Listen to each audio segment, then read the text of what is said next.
Good morning. Many congratulations to our University of Memphis fans here.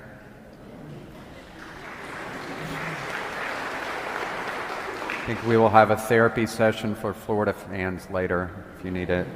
So well done. If you permit me just a very shameless plug for St. Michael's as we look for the fall and kind of going into the Christmas season.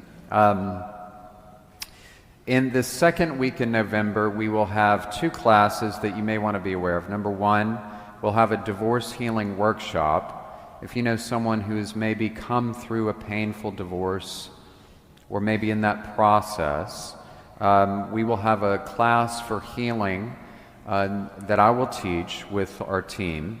That'll be the second week in November. That same week, we will have a class for addictions recovery. So if you know someone that's maybe going through addiction recovery, or you yourself are trying to navigate those waters with someone that you know is an addict, I will be teaching that with our substance abuse counselor, second week in November. Finally, Monday, December 16th, we will be having a class for grief. As you know, Christmas is a very difficult time for people that have lost a loved one, so we will be having a class here for grief recovery and grief healing for Christmas and during Christmas that we will be teaching. Some of us will be teaching that. So just a preview of coming attractions, okay? Just want to put that on the radar. The mental freezer to thaw out later, okay? Good. Why are we doing this? Why do we do this at this parish? Well, for one thing, second reading today was from Saint who? St. James. Very good. Okay, very good. St. James says, faith without works is muerte, it's dead.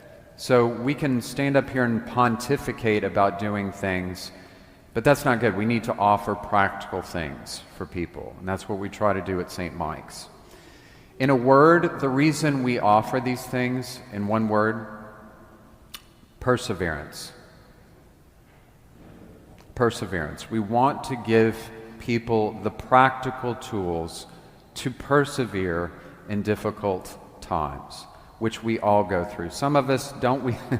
We often feel like we're a permanent passenger on the struggle bus, and we're kind of getting through another week barely before the next crisis du jour hits, and we get through that, woo, and the next one, and the next one. But we want to give people practical tools, as St. James says. That's why we're doing that. Perseverance, it says, the saints would tell us, that perseverance transforms mediocrity into success. It will transform mediocrity into a success story if we stick with it. You know, in the 16th century in Spain, one of the greatest saints in the church, his name was St. John of the Cross. He lived and he wrote a little book called La Noche Oscura del Alma. La Noche Oscura del Alma means the dark night of the soul. And he says that so often in our spiritual life or in our life, we feel like we're just barely hanging on. Or we're praying and God is just so distant. We have no idea where he's at. We just feel so dry and alone. And sometimes, let's be honest, in our vocations and in marriage, even in priesthood sometimes, we feel like we're just kind of fumbling through another week, right? I mean, I don't have to tell you, if a marriage is built on good feelings, we got about 30 minutes. I mean, it's got to be deeper than that. It's shallow, right? Not that there's anything bad about good feelings, but there's no depth. And I'm going to be honest with you, some people, it's not that they're bad people, but they do not want to go deeper in life. They can't handle it. They want things on a very shallow surface level. Maybe you know people like this. They're not bad people. They just can't handle these deeper questions. Usually these people avoid the topic of death like the plague. They can't go there. I'd rather be an ostrich. The problem with that, they never find meaning in life. Because if we stay on a surface, first layer of the onion level, it's kind of shallow. We have to persevere through difficult times. And on the other side of that, St. James tells us again, when we keep going, there's an explosion of meaning and depth and joy. In other words, God doesn't lead us in that just leave us there. He gets us through it. And on the other side of it, we're like, oh, dude, that's why I had to go through that. Oh, I didn't see it at the time. And here's the cool thing, those of you that are parents,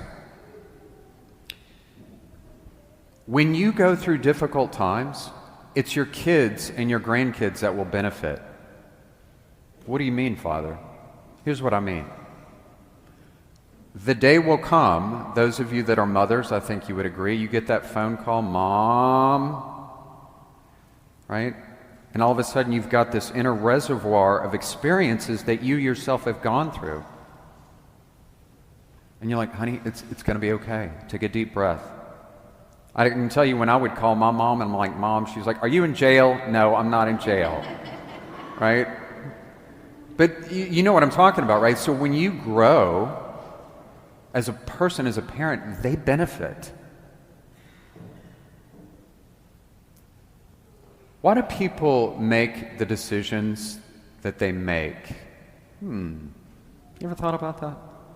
Why do we make the decisions that we make? It's a big question. That question touches on theology, anthropology, sociology, and even criminology. Why do we make the choices we make, either good or bad? Well, my humble opinion, 3 things. Number 1, do they have an inner moral compass?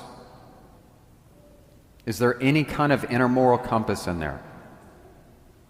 Some people, they got a good moral compass, but they could care less about God, but they still got a good moral compass. Other people, one of the reasons they make the decision they make is they grow up in a dysfunctional family. And if you've grown up in a dysfunctional family, can I make a humble suggestion to you? Let it stop with you. Let it stop with you, because often dysfunctional families, it goes to the next generation, the next generation, the next generation, without even realizing it. Conversely, kids that grow up in families with love and support, they tend to replicate that too.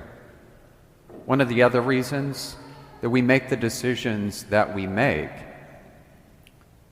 is we are either thinking long-term gratification or immediate gratification. Way back in 1978, a man named M. Scott Peck wrote a book called The Road Less Traveled. Anybody ever read The Road Less Traveled? Long time ago. He said way back in 1978, he said one of the biggest challenges in American culture today is we have to have immediate gratification. So we don't want to persevere. There's no sense of persevering. It's now only.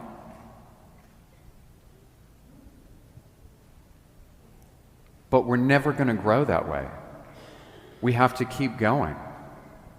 We have to persevere through the difficult times. So perseverance will transform mediocrity into greatness. You know, we're very blessed in this parish because we have a number of teachers and a number of coaches that coach different sports. And I've talked to some of the coaches here in this parish, and one of the things that they've told me, which I think is very insightful, they said, you know, Father Ben, I can have one kid on my team that's a God-given athlete, so much talent, natural talent, but they're kind of phoning it in. In other words, they're not really putting in the effort. They're like, yeah, I got it. And then you have another kid that has zero talent, but their heart is in it. They have grit. So let's assume that you are coaching. Which kid would you prefer? I'm guessing probably the one that's got heart. Now, the other one will help you win games, but this is the one that everybody wants on their team because they're giving it their all. Those of you that hire employees, would you not agree? Let's assume you have somebody that shows up at your doorstep tomorrow morning with a seasoned resume. Everything's perfect, but they're a little cocky and arrogant. And then you have somebody else that doesn't have much on their resume, but they're humble and they're willing to learn. Who would you hire? Why? Because you can mold them. That one has got heart, and they've got perseverance, right? That's how God kind of sees us. He's like, that one I can work with. That one's going to be tough, all right? And we've all been there. That one's going to be tough. So we have to have a sense of perseverance if we're ever going to see fruit in anything. You know, I'll close with this. Many of you have had the experience as of late of dropping your child off at college. And most of us here have been dropped off at college. And, you know, they've done a lot of studies on some of the challenges that young people face, especially freshman and sophomore year in college. What are some of those challenges? Pledging, schedule stress, difficult roommates, I'm not sleeping, sexual pressures. Often, many college professors think this class is the most important class you will ever take in your whole life. So they lay on the homework. It's a lot. One of the things that I have seen when I work with some of these young people is this. The biggest challenge. When they're in high school, they may be a big fish in a small pond. When they get to college, they are a small fish in what? A big pond. Big fish, small pond, big fish, whatever it is, you get it, right? And so they get there and they're just overwhelmed because here I was somebody important and I had a support network, but here I'm just a number. So unless they've got the mental, the stamina to ask for help, it's going to be hard for them. This is why I'm telling you this, okay? As parents, would you not agree that we often tell our kids when they go to college, honey, if you need help, ask. Ask. You need a tutor, we'll get you a tutor. You need a counselor, we'll get you a counselor. But you have to ask. So here's my question to those of you that are parents. Would you ask for help? Be honest. If you needed a counselor, would you call one? Here's the irony. People see going to a counselor as a sign of weakness. It's actually the opposite. It's the opposite. It's a sign of strength. But many people think, I got it. You can't persevere that way. And you and I we owe this to our spouse and to our children and our community to have support, to ask for help. That's all of us. This is important, brothers and sisters, because we cannot persevere alone. If you don't remember anything of what I say this morning, walk away with this. I don't know if you got the memo, but you're not the Messiah. Okay? There's one Messiah. His name is Jesus. Okay? And it's not you and me. We need help. Jesus, as we look at the stations of the cross around this church, you will notice one of the stations includes Simon of Cyrene, who picked up the cross and helped Jesus. He's Jesus, and he needed help. You can't persevere without it.